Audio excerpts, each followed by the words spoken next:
Hi, my friends. Welcome to Inside the Minds of Authors. I'm DC Gomez, your host, and also an indie author. I'm thrilled you're joining me today for another fun interview with a passionate author. We're going to kick off this show with an exciting reading, so let's get started. Hi, everybody. I'm Shauna Bennett, and I'm going to be reading from the first book in my new fairy tale series called Soul Song. This is a YA book, so let's get started. Prologue. The young woman sat at the back of a run-down, poorly lit bar in the early afternoon. Even though it was early in the day, a group of what she assumed were regulars populated the bar. They were a questionable-looking bunch, and she guessed their activities weren't lawful most of the time. The old beer signs that decorated the walls hadn't been replaced in decades, and neither had any of the furniture from the looks of it. She looked out of place among the patrons, which would usually bring them entertainment. She had long, chestnut-brown hair that was streaked with gray. Her dress was long and flowing. When she walked, it reminded her of the ocean waves crashing against the shore. People usually guessed her age as early 50s, but the reality was she had been alive for centuries, born in a time long forgotten by men. The bartender, a gruff-looking man whose lifestyle had aged his looks, had taken her order earlier. He was usually a flirt and found desperate women easy prey, but he served her quickly and was on his way. She made the crowd uneasy. This place was usually filled with boisterous laughter and music from an old jukebox, even during the day. So she sat alone in the back of the bar in a half-circle booth with a tall back. She sipped the weak tea she had been brought and waited patiently for the four men whom she had invited. They kept stealing glances at her from the corner of their eyes. They had all come to the unspoken agreement there was something strange about her. The heavy wooden door creaked open, and the sunlight came streaming into the bar. There were no windows inside, so the sunlight spotlighted the dirtiness of the place. She thought the regulars who came here for day drinking must have had sad lives if this place was their escape. In walked her first two guests, who looked around the place in disgust. She had needed somewhere out of the way where the five of them wouldn't draw attention. If the bar patrons thought she didn't fit in, they were even more shocked by the two men who came through the door. They made her look like she came here every Saturday night. They walked to the bar to order drinks, and the bartender's hand shook as he poured them. One of the men took a handkerchief from his coat pocket and wiped his glass before he accepted it. The other man handed a $100 bill and told him to keep the change. They walked toward her with drinks in their hand. The brothers were named Marcus and Julius. They had been born during the rise of the Roman Empire, and their faces had a Roman look about them. They had been young Roman soldiers when they were changed. Long gone were the robes of old Rome. They both had on expensive tailored suits. They and their sister Cassia had become well known for their taste in clothing. They all three looked as if they had just stepped off a runway in Milan or Paris. Today was no exception. They had not dressed down for the occasion. Julius was very tall, well past 6 feet. He had sandy blonde hair, which he kept short and impeccably groomed at all times. His brother Marcus, born 1 year before him, had the darker features of the Romans. He stood just a few inches shorter than his brother and was also well groomed. As they walked to the table, she noticed they had never lost the confident gait of a Roman soldier. They didn't nod or acknowledge her in any way. They were not known for being pleasant. They were known for being ruthless and heartless. She imagined when they came and sat down to the left of her, they would at least greet her. She was wrong. The door opened again, and the trio turned to see the last two of her guests arrive. They also walked to the bar to order a drink, but one of them waved at her in a greeting. The bartender now was so on edge he spilled their drinks as he was making them. The atmosphere amongst the patrons had become so uneasy that a few of them slipped out when the last men got there. The rest had congregated at the far end of the bar. When the two men approached the table, the bartender joined them and was distractedly wiping the same spot on the bar with a bar towel. She couldn't hear their whispers, but she was sure the four men could. Their names were Liam and Lucas. They had been born English lords in an earlier century. When they approached, she noticed they walked with a haughtiness and pretension that their birth station had provided men of their time. They had been born twins, but not identical. Two men couldn't have been more different in temperament or looks. Liam had jet black hair and deep blue eyes. He was tall and lean and gave off the air of a rock star or a bad boy. He was unaware of anyone else's feelings and was also quite shocked when he learned people had them. Lucas was also tall, but he was muscular, and his hair was as white as snow, his eyes a light blue. He was kind and always full of laughter. They were the epitome of night and day. They came and sat to the right of her, and Lucas greeted her with a quick peck on the cheek. Liam greeted her with a bored look. They both eyed the other two men suspiciously. There was a long-standing feud between the brothers dating back to early America. Normally, they wouldn't have agreed to be in the same state, but the woman had saved each of their lives once. She was now calling in that debt. "Shall we begin?" she asked.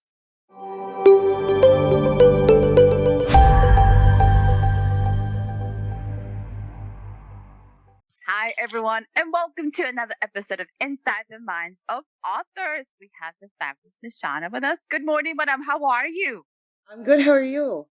I am wonderful. I am so happy to have you here. Woohoo! I'm happy to be here. We are going to jump right in because I can't wait. YA is one of my favorite genres. So tell us about this book. What is it about? This book, it's a fairy tale series, so of course the main character's name is Sawyer, and she is a fairy. But she is a whole different kind of fairy, not the kind of fairy that everyone's used to reading about. She is going to end up being the most powerful character in the book. She's about to turn 22 and have her full powers sung in by the entire Fae realm. She has to find her soulmate. She was actually created by a piece of another man's soul. These four men are coming so she can get to know them, and one of them is her soulmate, but she doesn't know which one. The very first of all the Fae, her name is Mother. Everyone calls her Mother because she's everyone's mother. She won't say which of them is her soulmate, so she has all four of them stay with her and get to know her. She's a new bloodline of Fae. Since she wasn't from Mother, she was created. She's a new bloodline, and her bloodline is meant for a special purpose, as long as she's with her soulmate. The hitch in the story is that she falls in love with one of the men before she knows who her soulmate is. She really has to choose between duty and responsibility and between her heart. This is very romantic love story with a crazy twist. Yes. Where did this story come from? So I was driving in the car with my 12-year-old granddaughter, and we were listening to the most beautiful sad song. And she was like, "I don't understand how something so beautiful can be so sad." That's what gave me the inspiration. I was like, gosh, I should write a story so she understands what that looks like when you lose your first love. Because we've all been there and we all know it's sad and it's beautiful all at the same time. So that's why I wrote the story, to go with this song so she would understand how something can be beautiful and sad all at the same time. That is such a beautiful story. I, and she's read it and she loves it and she's on board. She's already into book 2 and she gets it now. That is such a great teaching moment. And you were able to tie all these things together into a story, which is the best form of education for anybody. Right. And the song, it's called Soul Song, and the song we were listening to is her soul song. Perfect. I love it. Yeah. You're making this into a series. How many books are you looking to have? Well, originally it was only going to be a trilogy, and then I wrote book 3, and I was like, nope, can't leave it there. So if you want to be done at book 3, everything will get wrapped up pretty tidy for you and you can just be done. But if you hate the cliffhanger I kind of left you with at book 3, I'm already writing book 5. Book 6, I already know what book 6 is. So I don't know. I can't answer that. When it's done, it's done. I found that as I've been writing, we're watching Sawyer's growth into like womanhood and all the things that women go through. Sawyer's facing them through each book. So who knows? I don't know. This is exciting. That is an awesome journey. You're literally following your characters through their growth and just letting them speak to you. Yes, absolutely. And that's why I couldn't stop at book 3 and I can't say much about that because it's a big ending, but I couldn't just leave it there. I was like, "Oh, no, like, that's sad, and I absolutely can't just leave it like that, so let's go ahead and let's keep going." And then it morphed into this she just started growing, as a person, and her husband and her family, they all started growing. You're gonna have the same characters, and you're going to watch their growth, and not necessarily in each book. Sawyer's going to be in each book, but not every character is going to be in each book, but you get to watch their growth as people. And that's why I don't know when it will ever end, because people never stop growing. And the stories keep coming. So that's even Hmm. better. Hmm. Is this your first series? You have other books. What do you have? Tell us about it. I wrote book about 20 years ago when I have 5 kids, when my kids were younger and they'd go to bed at night. So I started writing books, and I wrote 2 books back then. But I had 5 kids, I worked full time. And so I wasn't able back then to keep up with the book signings and all of that. And those were done in a different pen name. I had those 2, and then my kids were all gone, and I was just sitting here, and then the incident in the car happened, and I thought, you know what? I'm going to get back to writing. Like, I have free time now. And then that book inspiration hit me. No, it's not my first book. It is definitely my first series, but it's been a long time. How does it feel to get back to writing? Oh my God, I love it so much. And now that I have free time with it, you write. So, it feels good to get that all out. You've got all this stuck in your head, and it's just dancing around in there constantly. You can finally get it out, and you're like, yes. Luckily for me, didn't just empty everything out. It just made room for more ideas. So it feels good. It feels good to get back to writing. It feels good to get everything out on paper. Especially feels good that I didn't let go of everything. I just made room for more. I usually tell most writers it's like coming home. It is that Mhm. sense of like, I just belong here and everything kind of fits in. Right. And that's exactly, it feels good to sit down and write, especially if you write something good that day. You're like, yes. Especially when they try to cooperate. You have the days it's you fighting with them. You're like, okay, you're not working with me. What's up with this? I haven't found any days where I'm like, I can't do it. It has just really flowed. In fact, it flowed so much that I have started writing book 6 because it was going to be book 5. And I was like, oh no, I have a whole story to tell before I can tell this story. I mean, I'm just trying to keep up with it at this point. It is awesome. You are officially in that stage when you're start writing and more ideas keep coming. You're like, I don't write fast enough to keep up with all of you guys. So please slow Right. down. Ooh, Right. exciting. It is beautiful. And also the fact that you're pulling from your life because this story came from spending time with your grandbaby. So you know Yes. inspiration is going to come. And music really inspires me. But the thing that was really important to me, especially in the first book, especially when I knew I was writing it for her, to put in situations as a young girl that I knew that she could face. So there are incidences of bullying. There are incidences of being at a party and drinking, feeling pressured to drink. There are just lots of different lessons in there. There are lessons of what a good relationship looks like versus a bad one. Because I thought that was really important. Because I thought, you know what? If she can't come to me or her mom, because you know how it is to be a teenager, you don't want to go seek out the adults. Hopefully, this will start a conversation for them that they can at least talk to each other and say, hey, gosh, your boyfriend is acting like Liam acted in the book, and that's not cool. I wanted them to see that these situations are real, and that if I'm 50 and I know about them, everybody knows about them. So they don't have to keep everything in the dark like teenagers do. And that just gets them in situations that they shouldn't be in. So hopefully that's the most important thing for me that resonates in book 1 is, hey, you guys, these situations exist and you can talk about them. It is making those connections with that age that is so important. I think sometimes they truly believe that nobody understands them or that nobody Yes. knows what they're going through. Have you noticed that? Yes. Oh, no, of course nobody could possibly understand because they're so emotional. and we're not anymore. That just comes with age, but they're so emotional. And so, of course, we couldn't understand because everything in their world is blown up 10 times more than it should be. That just can hurt them. So that's why I did it. I wanted them to know, hey, we're all here. We've all been through it, like especially the bullying. That's a big one.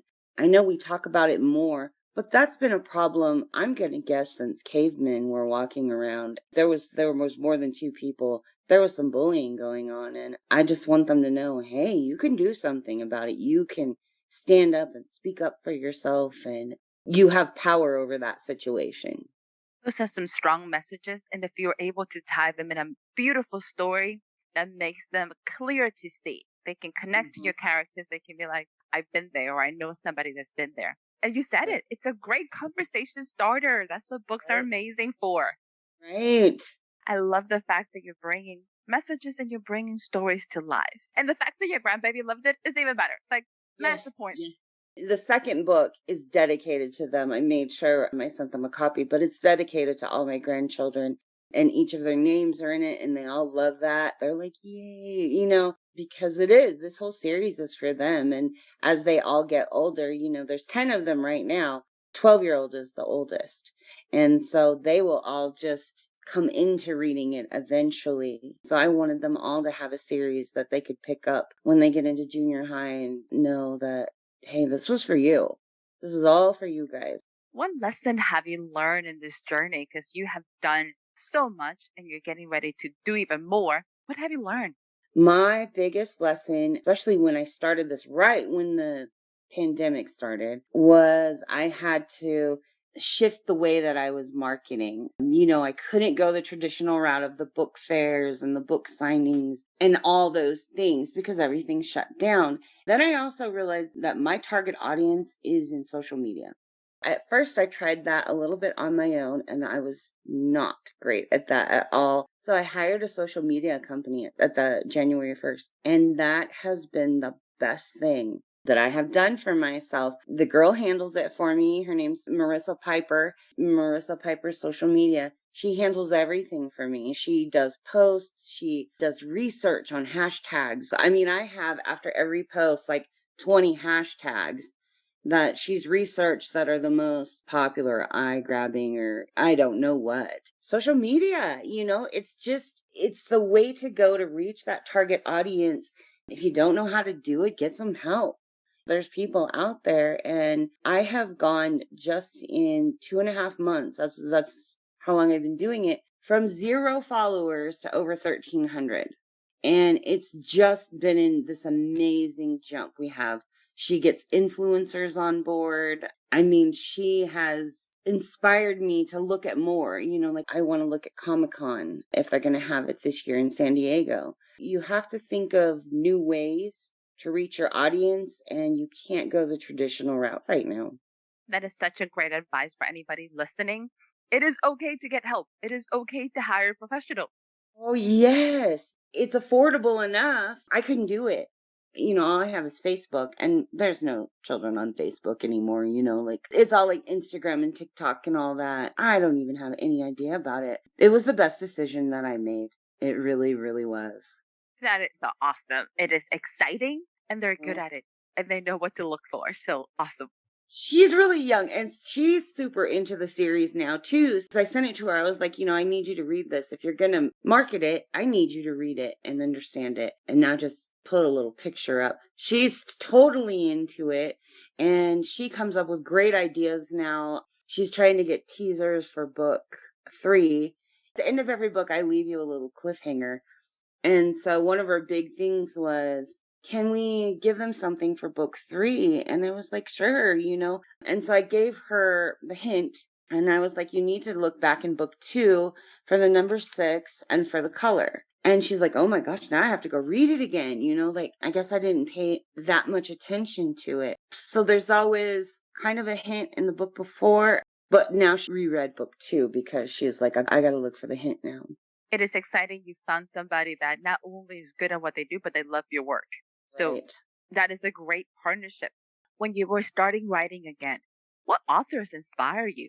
My favorite author ever is Stephen King. He always had weird little things he would put in his books. That's the thing that I love so much about him. Like he'd have a character that would have a weird little saying, and then they'd say it throughout the whole book. I love the horror genre, which you don't really get to read anymore. It's just not around anymore, I find. But I love that. Like he had his own unique little spin on things. It was always something weird, like the sun will set at 6 p.m. That's what I always said. Something always a weird little catchphrase one of his characters would have. And I loved it. And it made me realize that that's him coming through.